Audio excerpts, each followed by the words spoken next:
Hey everybody, it's BJ. Go ahead. What? I'm waiting. Oh, got my ring. Aleatha, I'm sorry. BJ, I forgive you. Thank you. And we'll explain why if you want to later. No, Or go ahead. do it now. No, go ahead and do it now. Wonderful. This man lives by his calendar, y'all. I do. It'll say in his calendar, call so-and-so at 2:30. And then it'll say 3 p.m., write a letter of recommendation. 3:15, take book bag to truck. Like everything in his life is in the calendar. Anytime anything around here happens, one of the first things that this man says is, well, it's not in my calendar, so I didn't know. Right. I didn't know, right? I never want to come in here really and record. I do it for Divine, okay? Right. And today I was I working. bully her into doing this. Yeah, and I saw it was on the schedule for 10:30, and I was like, gosh, I forgot about that. So I'm waiting. He's head deep in, by the way, a subject that this community has been talking about for a month, and I've had about a bait of it. Okay, I'm tired of hearing about it. I don't even want to hear about it no more. Property taxes. But he's I'm gonna over talk there about that in a minute. working on something right steady. So the interns come up to me, which he don't know any of this because his ass was not listening because he was doing I was something working. else. Right. The interns come up to me and they're like, because they had their little questions that Destiny had them do because she's on the little vacay. And they were like, aren't you going to record? Aren't you supposed to record? And I was like, I know. I said, I'm just waiting for BJ because he's working on something. So I'm just trying to patiently wait. That was at like 10:35. We're supposed to record at 10:30. At 11 o'clock, I was done. And I decided that, as BJ has done many other times, I just got up and came into the studio and just sat here and waited. And I got in the chat with Destiny, and I said, I'm going to wait here for a little while. And when I walk out of here, I'm moving on with my life. Okay? Because if it's not important to you, even though it's in the calendar, and you don't care enough to say nothing, tell me to reschedule it or anything in between, I'm moving on. Right? So I walk out of here and I move right on. And he acts like he don't even know what the world's going on. Well, it's in the calendar, BJ. Well, I was working. Well, it was in the calendar. He done called the intern. He's talking about I'm working. He done called the interns in there the other day and had them come in here and do something. And everyone got right up, had to get right up from their pure meal. Talking about he's working on something. I mean, because it matters if you're working on something if you're BJ, but it don't matter if you're anybody else, right? Anyway, so I walked out of here and left, and I'm going to tell you right now that he got on my nerves. And I told him that I would come in here and record once he was ready to do it. But he had to apologize for me. He had to apologize to me for acting so ugly about me being in here when we were supposed to record. Are you done? Yes, I'm done. Are all hearts and minds clear? Yes, I love you forever. I love you too. Could never stay mad at you. Speaking of taxes, My God. the community is upset here in Lenore County because both the city council and the Lenore County commissioners voted to approve an increase in property taxes. They both did it in the same year of a property revow, which has to happen every 7 to 8 years. And but the way they all spun it was they reduced the tax rate. Oh, did you just say spin? Not a politician spinning something. Oh, no, they would never. But they absolutely reduced the property tax rate. Don't that make you happy? It sounds nice and warm and fuzzy, but when the values of property go up 30, 40%, and you reduce the rate a measly 3, 4, 5%, then the likelihood is that people are still paying more in property taxes. And the bottom line is that for both the city and county, people are paying an extra or combined $6 million in property taxes over the next fiscal year. But it's just disappointing. But, you know, what do you do? I mean, you know what the people vote people in, and that's who they want represent them. And that's exactly the majority of people decide what happens in our country, in our county, if people our voted city. about the things they cared about, you might still be the mayor. Yeah, that has nothing to do with me. It's just what's disappointing is the lack, I think, of people questioning or not necessarily being polite, but being constructive in their public discourse when they really don't like something. Too often we take to Facebook or Twitter, X, whatever, Instagram, and we write out all our thoughts and opinions, but rarely do you ever pick up the phone and call and talk to a county commissioner or call and talk to a council member. Rarely do they ever ask them to go to lunch or buy them a cup of coffee just to have a conversation with them, build a relationship with them. It's really easy to do that on social media. And also, it's rare, but occasionally somebody will do that in public at the county administration building or at City Hall, and even then, it's 1, 2, or 3 people who don't really have a relationship with the people they're fussing at. If people took the time to get to know these people and got on their level as to why they're thinking the way they're thinking, and then try to persuade them on how you're thinking, I think more progress would be made in this discourse. But to sit on social media and do it, this is me. At first I was fussing at the elected official. Now I'm fussing at the people. You can't. I actually had this conversation with one of my daughters this past week. Both of my girls are going to be captains on the cheerleading team this year on their respective teams. And I was like, if you're going to lead, there's 2 things you got to do. You got to lead by example. You got to be willing to get in the trenches. You got to show the girls how you know it should be done. You got to show them that you're willing to do it, and then they're more likely to follow you when it's time to do the next thing.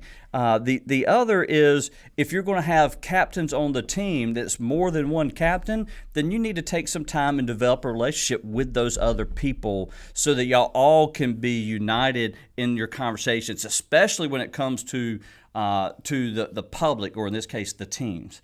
So in here, in-house, you and I fight all the time, but outside, we're on the same page, right? No, absolutely. I got a lot to say about what you just said. First of all, ladies and gentlemen, this is BJ Murphy off the record, honey. Okay. I have a few things I was going to say. You were talking about how you said you lowered the tax, what? Right. But increase the taxes. Right. You lowered tax rate, increased tax. You know what that kind of put me in the mind of? What? When you tell your husband or your boyfriend or something and you say, I saved $122. Yeah. But you didn't tell him that you spent $417 to get it. To get the $117. Right. You just go around telling them I saved $117. The city Ain't that what you're basically saying? I'm trying to put it into real people's terms. The city and county, they use girl math. Girl math. Oh my gosh, I had never thought of it that way. Yeah, I'm telling you, y'all don't want a woman to run the president, but you be the president, but you should, honey, because we is very smart. And I would support that. Speaking on the other stuff you were saying about the girls and leadership and cheerleading and the captains and all of that, basically, true leadership is not like you just do whatever you want to do when you do it. When you want to do it, you're supposed to work together with people. Can somebody tell Trump that? Oh my gosh. I was just wondering. Lord. Asking for a friend. Because the principles that you have laid down for your children are absolutely 100% right. Right. But the man that runs the country does not live that way. Yeah, I'm not going to take that bait. I'm not going to get in that conversation. You don't have to. I wasn't baiting you. I was just letting you know how I felt about it. Yes, dear. We can move on now. We didn't even do an intro, Danny. Let us do our intro. It's okay. No, we did, and you stopped and you said I need to apologize. So that was the intro. Okay, fine. This is Aleatha. Oh, well, I had one more thing. There was 3. The other thing was you were like, we fuss all the time or we fight all the time or whatever. That is true. But we also have a very open and honest relationship. Right. So you don't have to walk around wondering what the hell's wrong with me. Right. We don't. I don't. I know exactly how you feel. Exactly. When I wasn't in here recording and she walked her butt right back to her chair and sat down, she told me exactly how she felt all the way there. Yeah, and when Danny went out there, and said, BJ Aletha's in there waiting, he said, I don't give a Bet. But you said Danny bleeped himself he when bleeped himself, which was quite hilarious. I don't give a like bleep. Live in person. He said, BJ said, I don't give a bleep, bleep, bleep, bleep. That's what he did. But my point is, you're my friend, and you're my friend no matter what. And you're right. I might disagree with you about serious things, not stupid things like we were just talking about. Decisions, business-wise or whatever. And Sometimes I do. Most of the time I don't, but sometimes I do. But you're right. As far as anyone else is concerned, it's a united front. Yes. I support my friend, and we'll handle our stuff on the backside. But you can just be rest assured to know that if I don't agree with him, he's very aware of it. I am. I promise. And that's how relationships should be too amongst people. Yeah. Yes. Oh, don't let us get started on other things, because like if you got a problem with somebody, you could pick up a phone and call them. Oh, preach. You know, the same number you called every time when you wanted to say something, or you wanted to do something, or you needed something, you picked up the phone and called. But now you got something to say that you don't like about somebody, but you don't pick up the phone and call it. Mm-hmm. You just tell somebody else or post about it on Facebook or whatever the case may be. You was the coward if you do that. I've learned the most about people by their cowardice of not picking up the phone to tell me to be straight with me about something. Yeah. And instead either do something underhanded or go to Facebook and just blurt something that shouldn't be said. And the fact that the phone was not, in other words, maybe I get the most upset because I feel this is how I would treat somebody. Yeah. And I think that's the way people should be treated.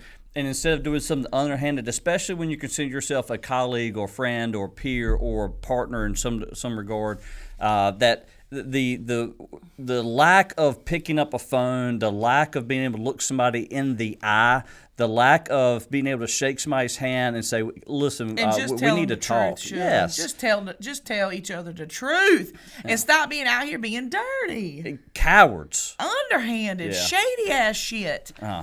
And you can have a working relationship with somebody and not have a personal relationship with somebody. Y'all know what I'm talking about. You can have a civil, polite, respectable relationship with someone in business that you ain't never going to go out to dinner with. And it still should be respected. Mm-hmm. You should still respect that. That's happened to BJ 2 or 3 times, like, I don't know, maybe even in the last month. And it has aggravated me, and it just makes me so ill. You know, everybody talks about, keyboard warriors and stuff like that. But the truth is, people are far more cowardly now than they used to be. There is a lot of power and respect in simply looking at someone and telling them the truth. Right. Because if you can't do that, in my opinion, you are very weak. Anyway, that's all I got to say about it. I had a very similar rant this past week when it came to my daughters. Basically, it was about young men not being raised. Now, granted, every generation is different in a lot of ways, and the generation before them goes, we are raising hellions. Sure. They're going to go straight to hell. What's wrong with kids today? Yeah. It's every generation does that to the next generation.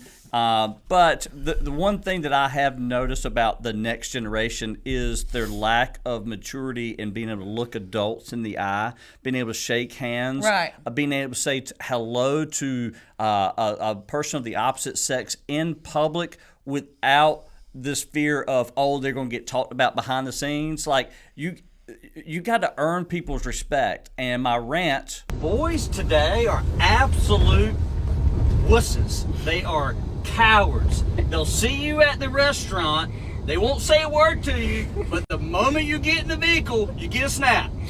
Like, where were you 10 minutes ago, brother? You're not going to protect me from nobody if you can't say hello to me in public. Was about young men being able to address young ladies appropriately in public, and it's just frustrating. I'm hoping some people took a note of that. I'm hoping some parents who are raising men. Now, granted, my girls got their own issues. Other girl dads have their own issues, but the ones who are raising young men, I hope you take note that it's okay to be respectful to ladies in public. And if you want to date my daughter, your ability to say hello to me and shake my hand is going to be really important. Let's move on to the. But that's all we got to say about that. We haven't even got to the topics. Aleatha, apparently some people owe you money. And I don't mean just people. Who? I mean corporations. I mean Justice and Walmart's. You said they owe you big. I was mad, y'all. Don't y'all remember? Okay, so Hannah's 21. She'll be 22 in September. She was born in 2003. So y'all do the math to figure out if you're going to know what I'm talking about. But when Hannah was little, and I say from like 5 to 8, 9-ish, somewhere up in there, honey, they want nothing better in the world that she wanted to do than to go to Justice. Y'all remember that store Justice that was in the mall? I think they even had one in Goldsboro. Honey, the cutest clothes, all the little fun things, the little clip on your book bag, little whatever them things were called, little stationaries, little candies, and then, like I said, pajamas and cute outfits. And, honey, we was all the time going in there buying stuff. But do y'all remember the price point of Justice? And I'm talking all the way back to the early 2000s. And a little skirt or a little shirt in there would run you about $45. And that was in the early 2000s, right? Yeah. Y'all remember this? I remember I paid about $60, close to $60 for one of the little bathing suit sets I got for Hannah when she was that little. I said 60.00. That was in the early 2000s. Tell me why Justice is now into Walmart. Walmart's stepping up their game. No, Walmart ain't stepping up their game. Justice is going down in their game. But what I'm trying to tell y'all is whatever Walmart is charging for their little bathing suit sets now, and what I charged was $60, I feel like Justice owes me back the difference. Yeah. I want my money back.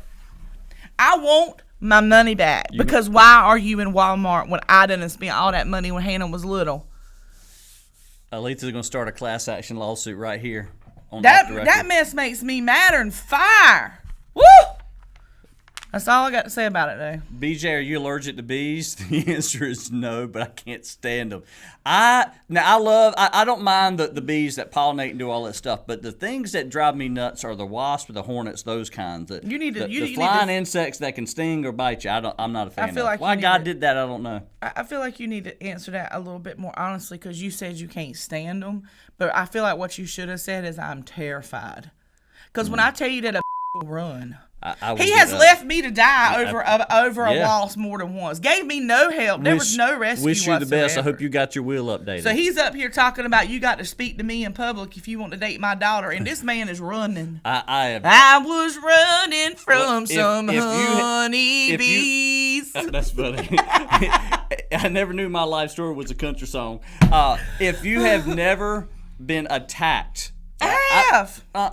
Oh, I have. No. Honey, you don't know nothing about wasp until you up in a tier pole in a tobacco barn hanging tobacco on a stick, and there's a nest up there. I had hornets up my gym shorts so bad that I thought I was going to die right there in the backyard at Sunset Avenue. My God. It was not a great experience at all. And well, all I'm saying is two things. Somebody told BJ that because of how bad he acts over them when they come around, that he should tell people. I should just tell people that he's allergic, so they don't think he's a wuss. And the other thing is, if you're with BJ and you're in a wasp situation, just go on and know you are on your own. You are. Love you. Because he will jet. Okay, just so you know. If you had to eat one food for the rest of your life, what would it be? Chicken tenders. And everybody knows that. But you need some of that honey mustard. I'm gonna need a little honey mustard, maybe a little mayo, something like that. But I could eat a chicken tender every day. I mean, I have gone through periods of my life where I just about have eaten a chicken tender every day. Yeah. But I could eat a chicken tender every day. I don't know. You. Yeah, because I mix it up. A bacon, egg, and cheese sandwich. That would be it for you, because you could eat that every day. Because I you just about do it every day. Yeah, I do. If your life had a warning label, what would it be?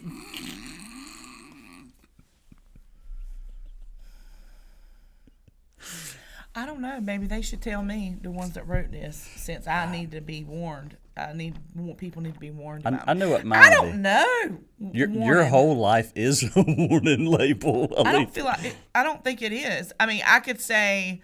I mean, the whole office agreed. Almost the whole office agreed that. I'll flip this whole table over if you keep bringing it up. Okay. The way you just said okay. I don't know. I'm really trying to think about that. If my life had a warning label,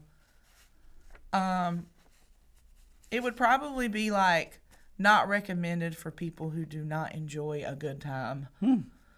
So if you're a prude or you're a snob or you're got to stick up your ass and think you're too good for anything, you don't like to laugh out loud, and you don't like to talk, then I'm probably not made for you, and you should be warned about that. That I will co-sign every day. I think mine would be it's okay to underestimate. I like it when people do that to me. Underestimate you? Mm-hmm. Yeah, I do. I like being the That's underdog. not a warning, though. But it kind of is. Or you can just say do not underestimate. Either way. Correct. That would be it. It would be warning. Do not underestimate. Yeah, because the team says I have some tendencies. Bleep me out, Danny. And also I can be silently incredibly aggressive, and that's the most of the time that is the way you are aggressive. Yeah, but I don't boast about it. It's just who I am. No, you don't. You don't. But I also am not a mischievously chess player like in House of Cards. I don't look to tear other people down. You're not that diabolical. No. You can. There's times I wish I were, but I'm not. You can definitely be someone that will develop a strategy about something, but you're not diabolical. Mm-hmm. And like you said, you're not trying to destroy other people. Yeah. But you have, in certain situations, proven to be a little smarter, a little more. Excuse me, a little more business savvy at times than some other people are. Which I'm not like that, so I can admire that quality in him, because the way I would handle things and the way he would handle things a lot of times is very different. Now the results would probably be the same, but I would burn the whole house down in the process. Yeah, no, yours would be much more destructive. Mine is time is sometimes my best friend, because I don't forget. I got a long memory on things. I think we've both rubbed off on each other a little bit in those two ways, because I feel like you're far more willing now to be outspoken and to say what you want to say, whatever it is, and not be so guarded about it. And I feel like I have learned from you in the importance of, like you said, being patient and waiting and being smarter and thinking things through. And watching the way you deal with things in business has made me better at that, because I was not really good at that. I'm a manager. I'm a people manager. That's what I do. And so that side of business has never been anything I've ever really done. So I've learned to keep my mouth shut a little bit, and I feel like you've learned to open yours up. Right. So, and ladies and gentlemen, that's just one reason why we call ourselves, or I call us, the dynamic duo. Right. What's the craziest thing you've learned about me? The craziest thing I've learned about you? Mm-hmm. Wow, that's a really amazing question. The craziest thing I've ever learned about BJ Murphy. Well, to be honest, it was probably when I realized how young you were the first time you attempted to run for a political seat. And thinking about my own life and where I was at that age and what I was doing to find that you were I'm not saying that at all. I'm saying to think of you being in a place where you were that mature-minded and considering the community issues and things like that at that age, to me was absolutely crazy. Because by the time that I was that old, I'd been living on my own for essentially since I was 17 years old. Right. So I was already working a full-time job. I had a place. I had a boyfriend. I had my own life. You know what I mean? And whenever I wasn't working, I was partying.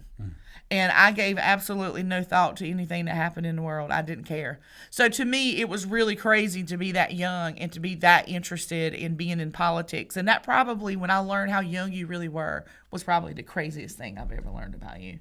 Wow. Yeah, I'd say that. Everybody's got a different path. I'm not saying any particular path is wrong unless you end up in jail. But the craziest thing I've probably learned about you... I feel like you got an awful lot more to choose from. Yeah, I do. It is probably how passionate and crazy in love you are with your daughter. Like, there are some people who love their kids. Well, I mean, I say we all do, don't we? Yeah, but you're not a helicopter parent, but you absolutely, for as a fierce a woman you are, now you would kill for her. I would. But when she's in your presence, you are like mush. I'll do anything she wants me to do. She probably doesn't know because she is such a good kid. And I don't know how I got that lucky. My mama would probably be happy to once again remind me that I did not deserve a child as good as Hannah. Because once again, Hannah's a junior in college. She's doing really great. Mm-hmm. She has plans and goals for her life. And again, we've already discussed what I was doing at that age. You know what I mean? So in a lot of ways, she is also way more mature and serious minded and like has her shit together beyond what I did at that age. Mm-hmm. But she probably doesn't know, because she's not like me, just how much power she really does have over me. She does. I mean, I would do. Jessica has even threatened me because she be wanting to bully me right regular lately, but that's a whole nother thing. But Jessica was wanting me to go do something. Oh, I know what it was. She wanted me to go because, you know, I live on the south side, and they were going down there. She wanted me to go eat with her at a restaurant, and I was like, I'm not trying to do that. I don't want to go. I'm not trying to do that. Jessica threatened that she was going to call Hannah and see if Hannah wanted to go, because she knew that if Hannah said, yeah, I want to go, that I would 100% you absolutely would go. I would. Yeah, because Aleatha's liable to have 2 or 3 drinks and then make all these kind of plans and then never fulfill them. Yeah, but drunk plans do not count. If Hannah is involved in them, she's stuck. She going to the Mike's farm to do the hayride and the pumpkin season. Right. With a pumpkin festival out there with 120,000 children and your 20-year-old daughter. And I went. Yes, you did. God Almighty, I went. I'll do anything for her. Last 2 questions. First one is, BJ, describe the perfect boyfriend for Catherine Grayson. I did some of that in the beginning, but the only thing I think I will add is something I told the interns, because I love having the interns here. I turned into like little dad mode. And I'm actually getting them, the 3 interns, plus my 2 girls this summer, to read the book Rich Dad, Poor Dad. I think I mentioned it in our last episode. But one thing I've pointed out to the interns yesterday is that in the book, the rich dad and poor, what he's saying is not necessarily that they were rich or they were poor. What he's talking about is a mentality. He's going through the mentality. And I think one thing I talked to, because actually both of the dads were incredibly well off. But I was telling the interns that for me, I'm not going to really care when it comes to my own daughters whether they marry a rich man or a poor man. Because I'm going to raise my girls, and I'm trying with Jessica to raise our girls to be independent thinkers, to be able to figure out what it is they love in life, and to be well off in their own right. That, in other words, that they don't need a man, but if they find the right one, perfect. Right. But the thing I want to look for in a man, besides the fact that he can look me in the eye and shake my hand, is his philosophies on life. Because what set me apart at 25 to run for mayor had a lot more to do, and you talked about maturity, was my philosophies on how I saw some things and how I wanted to improve some things. I'm not necessarily saying I want the kids who date my daughters to run for office. I'm talking about what their philosophies are. Where are they headed? You know, what do they see the next 5 years? What do they love? How do they think about marriage? How do they think about money? How do they think about their own health?